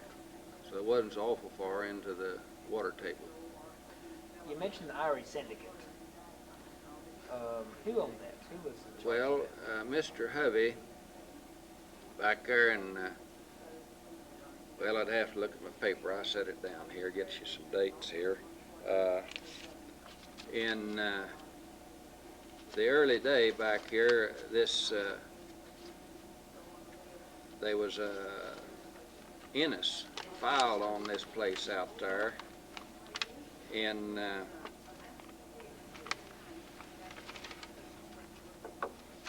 in 1900, where I lived there. But ahead of that, there was a Word come in there, and he had a contract with the government to furnish beef for the soldiers at Supply. And where the old headquarters is on a spring. And the old spring's still there, and there's cedar logs down in it. And I've covered it up with cross ties and stuff to destroy it. But they camped there. And then Ennis filed on it, and he sold it to Lockhart, and Lockhart sold it to Litz. Well, then Litz in 1915, he had 1,300 acres there in 4 sections in the corner that he sold to Mr. Hovey. Well, from there, Mr. Hovey, George S. Hovey from Kansas City, and then there was Charlie Martin. He was a local banker here. And Sam Cooper was the cowman. And they put this together, and they were sitting around and wondering what to name it, and one of them said, well, we're all Irish. Said, let's just name it the Irish Syndicate. So that's where the name come from. Well, they put together about close to 30,000 acres total at the high time. It was well over 25, but it's up in that area. And then Hal Cooper was the foreman on the place. Well, then that was in 15 when he bought the first land. Well, then in 23, they broke up, so they didn't last too long, and as a syndicate. So they went broke. Then Mr. Hovey wound up with the land, and it like to broke him, even though he was president of the bank up there, big banker. It took a lot of his money, and then after a few years, he had to go to selling land. And he sold mile strips off of the west end. Is a mile west of the May Road, going north of May. He sold that strip to Henry McClung. Then he sold the next mile strip to O'Hare. And then the next mile strip to Herndon. Or not O'Hare, but O'Hearn. And then the next mile strip to Herndon. And then that's where it was when we come here in 36. We got off a little bit. We went back to Guyman, drove those cows up there. Well, then that sure enough hit the dirty 30s. Now, where was the headquarters of the Irish Syndicate? Where was it located? Right where we live now. It's a mile, it's just a mile north of Old Dunlap. Okay. And it's not on the map anymore. It's Well, west of Supply, there's a sign there, the Rafter T, Wise Bros, is just 1.5 miles straight north of there, off the highway. In these cattle drives, how is a cattle drive organized? How do you get it together? Well, of course, this Daddy owned the outfit. They owned it, and he was in charge, the foreman, so to speak, and we had a wagon there and put the chuck box in it. We had an old chuck box, still got it up on the shelf, and hired him a cook, old boy to cook. Then he had hands enough and hired extra hands from around Laverne and Ralston, different ones there to go and help. And started right up through there. He had one boy that was our main hand. He was kind of a foreman there too, or helped, that worked there for us. And he was more or less in charge a lot of the daily. After that, he had to go do a lot of running in and seeing about things. And after 2-3 days, why Daddy went on, and then he come to us. I was on the drive, my brother and I, and when we got to Beaver, Daddy had been at us 2 or 3 times before we got to Beaver. We went by Beaver City, and I had a neck swell up, kind of a gland in my neck, and the boys all thought I had maybe the mumps or something. But Daddy picked me up then and took me on to Guyman to stay with my grandparents up at my mother's people south of Guyman. But my brother, he turned back from Beaver, he and one of the hands, went back to Ralston and got the horses. And then they drove the horses through. They'd just stay at neighbors, wherever they'd come, night come, different ones, and ranches up through there, and put the horses in their corrals there and stay all night with them, and then they'd eat with different ones and drove them on through and passed the cattle and went right on. Yep. How many different jobs are there on a cattle drive? Well, there's, Or does each man have a particular job he does, or? well, pretty much, yes. When I was along, I was the horse wrangler. I looked after the horses and grazed them along and herded them along all day. And then you'd have they talk about the fellows, well, he rode point up ahead of the cattle and such as that. Talk about, well, he was a big man, he rode point. Well, to me, anyone can do that. But your good hand is the one that rides drag. Able to keep those little old calves with their mammies and keep them a-going, keep them mothered up, keep them a-moving. Now, he's a cowboy that can handle the drags and baby them. They know and understand cattle. Anyone ride the side and keep them turned in and along the sides and such as that. But he's a pretty good hand that can bring up the drag. So the drag, is that the dirty job? He was the dirty job, but to me, he was the top hand. He could do it when the others couldn't. But it was the dirty, because behind the herd, all the dust. He ate the dirt. Right. But he was sure enough a cowboy. The cook. Yeah. Anyone, Daddy, this boy, showed him how to bake biscuits before we started. And he'd never cooked much. My dad, he grew up batching. His mother passed away when he was a little fella, about 8, 9 years old. And he batched in camps all the way. And after my mother passed away, well, we just took over the cooking and went right on through. And he helped him get started in the cooking and how to cook and do. And he'd clean up of a morning, and they could team go right on, trot right on, and know about somewhere to find a windmill someplace and set up camp for dinner. They'd rest the cattle and then go on to evening and set up camp again. How do you avoid stampedes?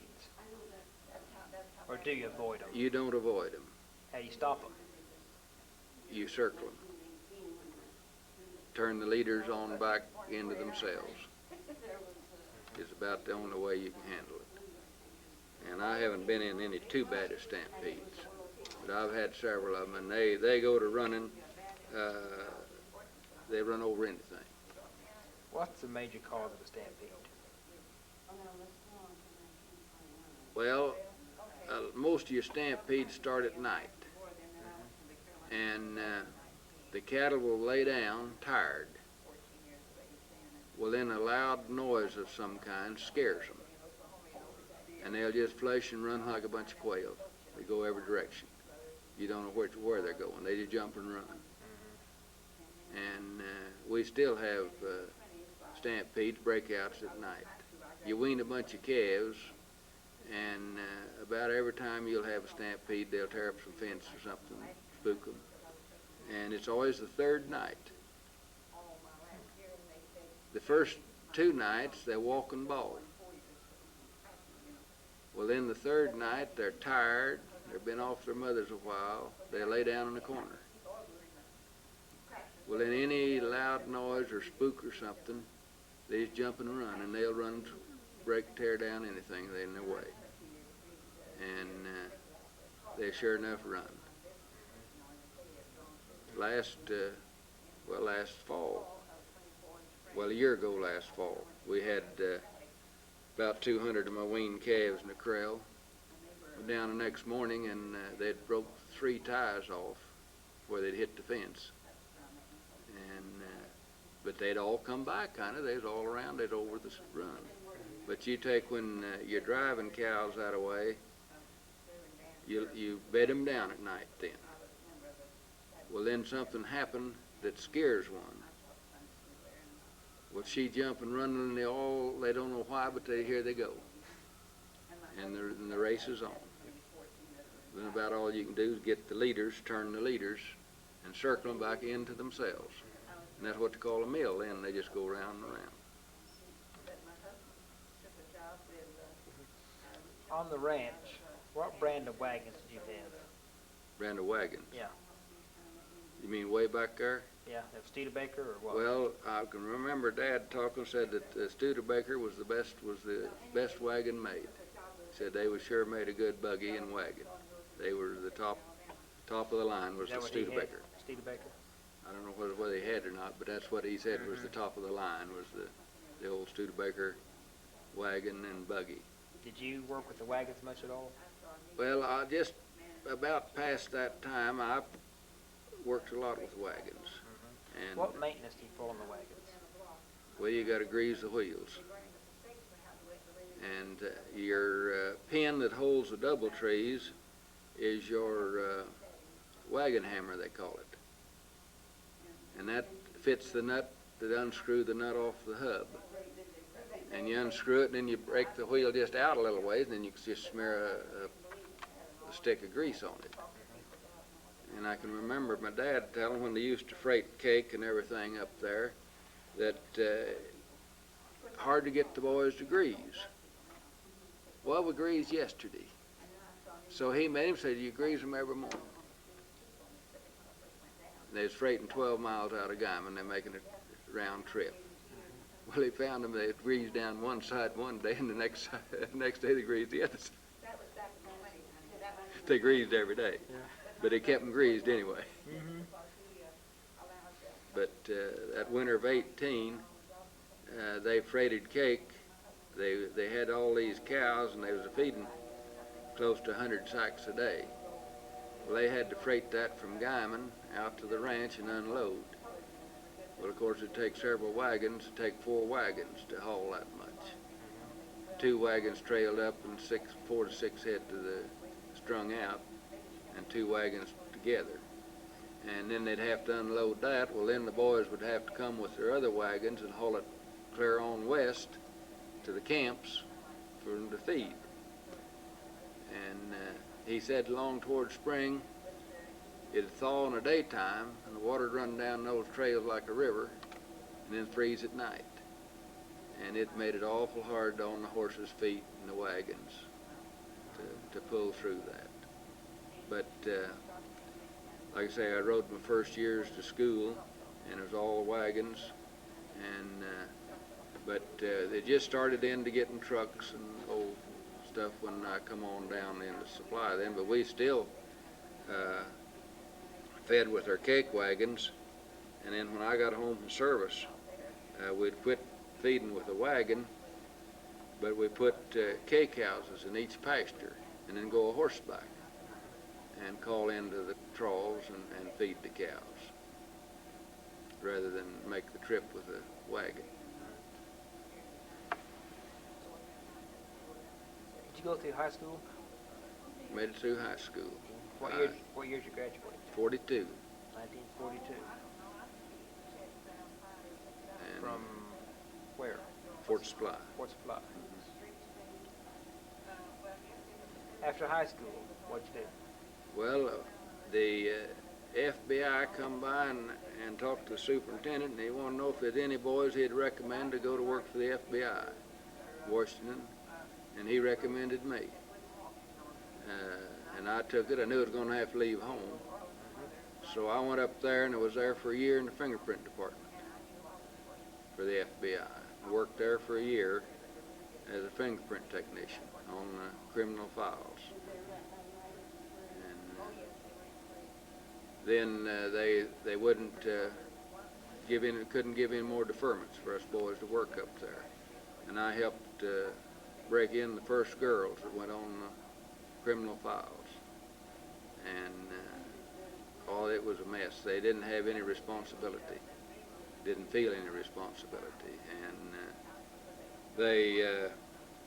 if you made 3 mistakes, in other words, if you misidentified 3 prints, tied them together and said they was identical, and they weren't, you was fired. They just didn't put up with mistakes. And as far as I know, I didn't have any.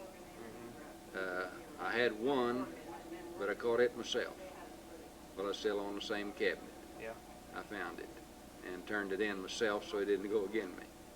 But the girls come on there, and the first a week or 2 weeks that they was out on the cabinets, there was more mistakes turned in, misidentifications, than they'd had in any of the history of the Bureau there. It was pitiful, the girls that they was trying to break in and take over. But they finally, of course, weeded them out and got a little better later on. But it was a pretty sad thing. They didn't care. Like us boys, we was there really trying to do right. And then after I got a year and they couldn't ask for deferment, well, I come home, and Daddy had pretty fair hands right at that time. He had a man and his wife living there and working for us, and he'd work outside and she done the cooking. We was a batching outfit. And then Cecil Cofer, that winter, had a bunch of registered cattle, and he was needing help, and he was going to have a registered sale. So he talked Daddy into letting me come over to his place and help him.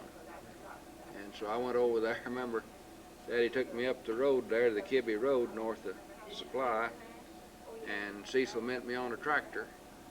It was snow and bad roads, and took me and my little old suitcase into his place.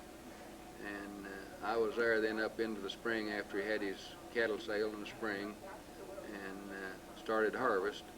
Well, then Daddy lost part of the help he had, and I had to go back down and help him. Well, then I helped there at home, well, into that fall. Then that fall I went to the service. The fall of what, 43, 44? Be fall of 43. 43. Well, it'll be fall of 44. What'd you go through basically? Farragut, Idaho, Navy. Idaho, Navy. Yeah, I was in the Navy. Went to Farragut, Idaho, and from there I went to Armed Guard. It was Navy boys rode merchant ships and manned the guns on merchant ships, and we just sat in ducks. We had some 20mm aircraft guns and had a 3" 50 on the front of the ship that would go up for aircraft, and then an old 6" 50 on the fantail. What ship were you on? Sarah J. Hale. Sarah J. Hale. It was an old Liberty ship. I think they only made about 10 of them, made special to haul planes and tanks. They only had 4 hatches instead of 5. Big hatch so they could put them down in the hatch. And we took a load of aircraft to New Guinea Islands, Dutch New Guinea Islands, to Biak, and unloaded. And then we pulled into another place there, and there was a big convoy left there just as we pulled in. Well, we was the first ship there in the harbor, and we'd had to wait a long time to make up another convoy. So they just sent us on back. We sailed alone clear back across to just south of the equator to Chile, South America, and loaded with bulk nitrate. And that's the same thing that blowed up Texas City that time. That's right. And we brought that into Savannah, Georgia, and unloaded. And then we left Savannah, Georgia, and we started out. They pulled us in for dry stores, take on some groceries, I guess, call it dry stores. And the ship went around us, and they torpedoed him when he hit the open seas. Well, then we started the next day. They loaded, and the next day we pulled out, and they put us in a convoy, and then they pulled us behind subnets before we got to New York for the night. Well, when we hit New York City, it was VE night. Well, we couldn't go ashore that night, but the next night we went ashore, and I was on there in New York that first night. That was quite a night. Tell me about that night. Well, I went to leave the ship, and I didn't go party like a lot of the boys did to the beer joints and such as that. But they want to know where I was going. And that morning when we was getting around to go ashore, and I said, well, I'm going to Times Square. So pretty soon one kid said, well, I believe I'll go to Times Square with you. We'll wind up 4 of us. Well, we was in Newark, New Jersey. We had to catch us a bus and then a train station, and through the tunnel and up, and we come up off of the subway. And I walked over to an old fella standing on the corner, and I said, well, we're some sailors. I said, we're looking for Times Square. He said, well, just you're standing on it. And he was real nice to us. He stood there and he told us all about everything we could see from Times Square, where all the big cafes were, where everything, and he really gave us a good talk. And he said, now you boys, he says, go down this street right down here, a block, and turn around that corner, and he says, go right back in there, so that's where you want to eat. So then take your toothpick and stand in front of these cafes and pick your teeth. To make them think you've been in there eating. But they was the big fanciest. He told us about all of them everywhere. And we eat in that little old place. There's a Greek run it, and he had about a dozen stools in there, and when you walked in the door, he took your order. And they done their cooking right there, short order place, and it was good food too. We went there and eat a lot while we was there. Wasn't there too long. Well, I went back later. But then that night, you'd go down one side and then back the other side. There's no cars on it at all. That's Times Square? Yeah, up and down those streets. And policemen's on horses up and down the center. And one side went in one direction, the other side come back the other way. We still celebrating VE? Yeah, well, that was the next night, see. They didn't have it. The first night they didn't celebrate. They wouldn't let us go ashore. Nobody done anything. They wasn't too positive, I guess. But anyway, there was no celebration until the second night. And then that's when we went ashore. And we walked up and down there, and one old kid went with us, called him Tennessee. Big old, long, tall, lanky boy out of Tennessee, the hills back there. And he was a country boy, too. And we'd go to a show, come out and get some refreshments, and then go up and down a time or two, and then we'd go to another one. But it happened to be 2 girls that kept bumping into. Well, Tennessee took up the one she could walk under his arm, and those 2 put on a show. I mean, they had a ball. And I kind of got with the other one. And anyway, we all went down, went to another show, and after about 2 shows, then there was a couple other girls that hit. And then we went, all 4 of us, 8 of us went to a show. Then it was getting well after midnight, and something about it's time to go, and I said, well, I always take my girl home. And they thought a minute and talking there, and they said, well, yeah, you can take us home, all right. Well, they, right back toward Newark's where they lived. And from where we got off the bus, at the street light, they could show us where to go to catch your bus back to the ship. And the other two girls, these other two boys, they said, no, I said, you don't want to take us home. So we live the other direction. Well, they insisted they'd take them home. Well, neither one had been in the city or done any city stuff. And I had been to Washington, D.C., had been around a little bit. And they went, the next morning, daylight, here come those two boys aboard ship. They'd been all night riding them subways. The girls had told them how to go, and they'd catch a local instead of a through train, and then they'd catch a through instead of a local. And they'd been all over under that city all night. And, but it was daylight the next morning when they come aboard ship. And then we was there for a few days and loaded us with aircraft to Calcutta, India. And then they put us in a convoy yet, going across the Atlantic to Gibraltar. And we went on around to India and spent one Sunday then in India while they unloaded our ships at Calcutta. Went up the river there and put us behind locks and unloaded us, and then I drew liberty there in one day. And well, before the day is up, I come on back aboard ship, and the other boys had to stay aboard to go ahead. Some of them go back to shore. But looking at India at that time, it was the same as it was back in Christ's time, only just had that many more years to get dirty, is the way I looked at it. And it was something else to see those people. Of course, they was good people, but then it was just one of them things. Yep. What about VJ Day? Well, when I come back from Calcutta, the war was over in the Atlantic, so they took us armed guard boys off at Port Said.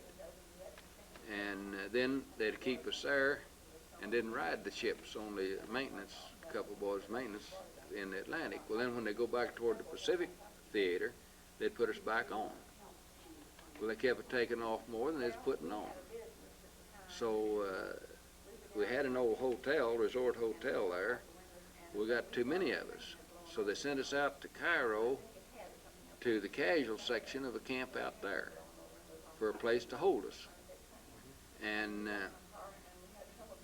I was one of the bunch. Well, they sent us out there, and I forget how long we was out there in these tents. We were just there in tents, and we didn't have any duty, just a little bit of maintenance, clean up around there, and we just carried our pass in our pocket. Anytime we wanted to go to town, we had it. And I was there for a while. Well, then VJ Day hit while I was there. And they was a bunch of us. They didn't want us to go to town on account of what had going on. Well, they was 4 or 5 of us went out into town, and we went over and talked to the MPs and SPs. Well, there wasn't any SPs, I don't think, because we wasn't much Navy out there. We was the only Navy in that part of the country. And visited with them a little while and kind of got the lay of things. But we didn't go to any of the clubs or cafes or anything. We just kind of walked on the streets and messed around a while, and then along about midnight took a bus on back to camp, because we was standing there talking to them, and they throwed one bunch out the second-story window. I mean, furniture, men, everything come out the window. Now, where was this? In Cairo. Cairo. Okay. And they was a bunch of British, is who it was in this place. And these American MPs, they knew, of course, what was going on and who was in charge there, and they didn't. That was the British bunch. They was over there looking after that, but they was kind of looking after the Americans. Yeah. We visited pretty close with them, so we keep our nose pretty clean. We didn't want to get in a mess like that. And went on back to camp. Well, then they had point system to get out. Well, I went to the main sergeant there, boatswain in charge, and told him, I said, now, what my situation was at home, and I was needed at home. Had this ranch out here, and I said that I don't want ahead of anybody with points, but I said, I want to be the next one. And some of the boys, when I got back, said, oh, I said, you done the wrong thing. Said, you never will get out of here. But it wasn't about 3 or 4 days till they called my name and sent me on back to the States. I come into New York, drew 2 weeks leave, come home and had to report back into California, there by Frisco. I don't know the name of the town. Well, it was there on Treasure Island. And I didn't want to ship out somewhere because I was coming up pretty close for discharge. So I went up and talked to the chaplain. Well, he was busy, a whole line of boys talking to him. Well, I got talking to one of his assistants, a fella kind of helping him there. And so he told me, he says, there's only one way you can stay here. He says, you've got to have your baggage, you've got to have everything together before they can send you off. So he didn't really tell me to, but between the lines I read it. Well, I went down to the place where we get all of our baggage and my sea bag and everything there together. I seen it up there on the shelf, so I just go over and get it and take it away around behind and throw it back up in the far corner. Well, it never come in. Well, I go check, ain't here. Well, I had my little old ditty bag. I had enough stuff to live out of. Well, I corresponded with my father, and he said that, well, Daddy had told Ross Risley, and he was a senator, that something he said, I'll see what I can do, find out what's going on. Well, he checked and found out that my papers were in the mill to come get out. So I kept watching. Well, finally I'd go down and check every day, 2 days. Well, finally one boy told us, well, everything is here for you to get your discharge as soon as your baggage, get everything together so you can go. Well, I went down and got my baggage and sewed it out there where they could find it, and then they sent me on back to Norman to check out. So there's more than one way to skin a cat. Yep. So when did you get your discharge? Well, it'd be in January of 46. 46. And how long are you in the service, from 40? Well, it was about 18 months, I think, is what I was in, something like that. I'd have to get the figures out to remember just how long. How long was your basic training there in Idaho? About 6 weeks base, I think. 6 weeks? Something like that. And then I went from there to San Diego Gunnery School. And then went back to Frisco and caught a ship, shipped out there. Ever see any action? Ever attacked by the Japanese or? Well, no. One time, we sailed when we went to Chile, South America. We was 30 days and never saw anything but our own ship across there, running about 10 mile an hour on the miles an hour, a few more knots. And one time after about 3 days out of the islands, we saw smoke on the horizon. Well, we turned a zigzag course in the other direction. We didn't know whether it was one of our ships had been sunk or whether it was a bait trying to get us to come and look at it and try to draw us into something. But that's as close to action as I got, and that was close enough. Yep. But we drove, well, as was sailed alone for that 30 days and nights, and that's a long old ways. At 46, what'd you do? Yeah. Come back to the ranch? Yeah, come back to the ranch. In the meantime, no, it'd be January of 45 would be when I got out. It'd be January of 45, I think, if I remember right now. The war wasn't over until August of 45. Well, then it'd be January 46 then. Yeah. That's right, it'd be 46 then. Yeah. And they, in 41, we didn't own the old ranch at Guyman, but the bank had to sell it. Well, my father got the contractor got the option to sell it for the bank. Well, this strip of this country up and down this Gulf Creek, he knew all the farmers, neighbored all of them. Well, he got the option to sell that old ranch, and he got the option in my brother and I sisters' names. But anyway, he went to these, starting away on the west end of these neighbors. He knew which pasture would fit this farmer. So he went to him and sold it to him. All the way down through there till he got to the Goodville Road. Well, then he sold from there east to himself, to us. We bought from there east.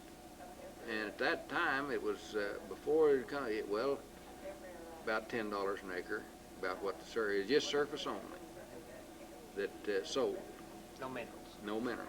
So he bought from there, and on the east end, he owned a little bit of land that he had there on the east end of the ranch. So he put that together. And when he bought it, he just left Ernest Woodward that had a lease from the bank. He just left him on it. Said, you just go right on, because Daddy couldn't take it over. He wouldn't leave supply. Mr. Hovey owned this ranch, president of the bank up there, that it was selling it. And Mr. Hovey's health was bad then. So the bankers there told him, said, now if you leave supply and leave Mr. Hovey, said, we'll knock this deal in the head. Well, they didn't want him to do it. They said, well, he wouldn't do it to him. So he just left Woodward on the place. And then when we come home from service, my brother went to the Guyman Ranch, and I come to the Supply Ranch. And then, of course, we both was all a batching outfit. Neither my brother and I, neither one married. My father and mother wasn't living. So Daddy just had his suitcase, and he'd whichever place needed him the worst, he'd be.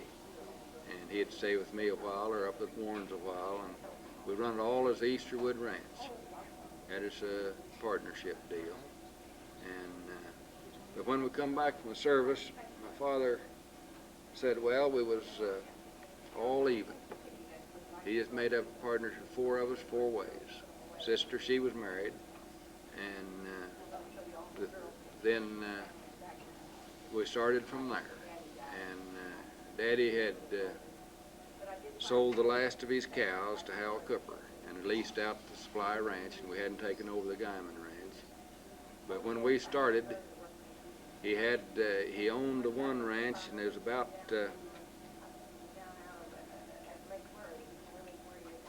close to 18. Oh, thank you. It's water, Everything's cool. Thank you.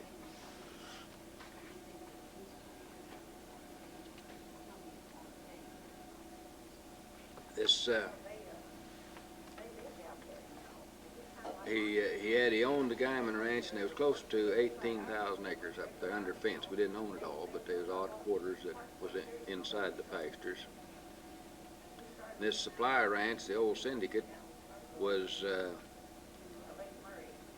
little over 12, almost 13,000 acres that was leasing, and he had $30,000 in money. And we started from there.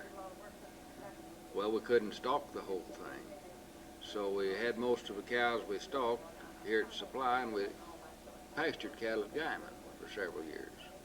Richard Robbins and different ones that was up in that country, we'd pasture cattle for them. And then we just kept building and growing. And then went on in 55, I got married.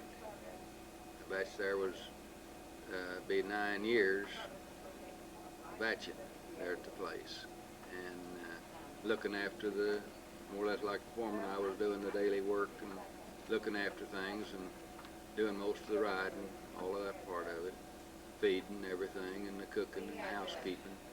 But my brother was at Guyman then. Well, we grew on in there and kept getting a few more cattle and a little more equipment. We had about 400 acres of farm ground at Guyman. Well, then in '69, after Mr. Hovey died, they thought it was going to be in his will that the Easterwood would lease the ranch and they couldn't sell it. But it wasn't there. But Mr. Hovey, in there he says not to sell the land till they deemed it necessary. Well, when it went into the heirs, they decided it was necessary. And we had 27 one-year leases on the place. And Mr. Hovey said, oh, I said 3, 5 years, someone will get hurt. He says, it goes up or goes down. He said, year by year, we go up, we go up, we go down, we go down. He says, then won't get hurt. And but in '59, they was ready to sell. It was going into the heirs. So they asked Daddy, says, Daddy told him he wanted to trade. Well, where we only had $10 an acre, close to that into it, well, if we sold it, the taxes would eat us up. Wouldn't have any money left to buy. So we just traded. And I had been to a National Cattlemen Association meeting in the city, and I heard a fellow there, a lawyer for them, talking. And I rode the elevator with him, made it a point to, and told him that in the far future we might want to trade these ranches. Could we sell it, put it in escrow, and use it then to buy this other one? He said, if there's a price put on it, you'll pay taxes. So all the lawyers around here was writing, and the consideration clause, it all putting $1 in other considerations, and what all it'd be in the trade, see. And I told Eddie, I said, $1 a price. I said, we can't do that. Well, he said, well, you go talk to your man. So I called Denver to the home office up there and made a date with the fella. And Brother and I drove out one day and talked to him the next day and drove back. But he wrote the consideration clause for us. And Hubby's asked Daddy, so what's the difference in the price of the two ranches? Daddy says, $2.50 an acre. He said, your ranch is worth $2.50 an acre more than our ranch. And they said, well, you sell yours and give $2.50 to boot then. So we got $25 an acre for that one at that time. So we give $27.50 for this one. But what he did, he took the difference in the two prices, and we deeded the Hubbies our ranch plus X number of dollars for theirs, and they deeded us theirs for the X number of dollars, and as in deeds of a like date. He wrote it up, and there was no price put on either ranch in the deeds. The whole thing was there. There was a difference between them. Yeah. And so we just traded ranches. And that put us down here. My brother and I both together down here. My father said he wanted to get us below the Gate Hill. There's a hill, if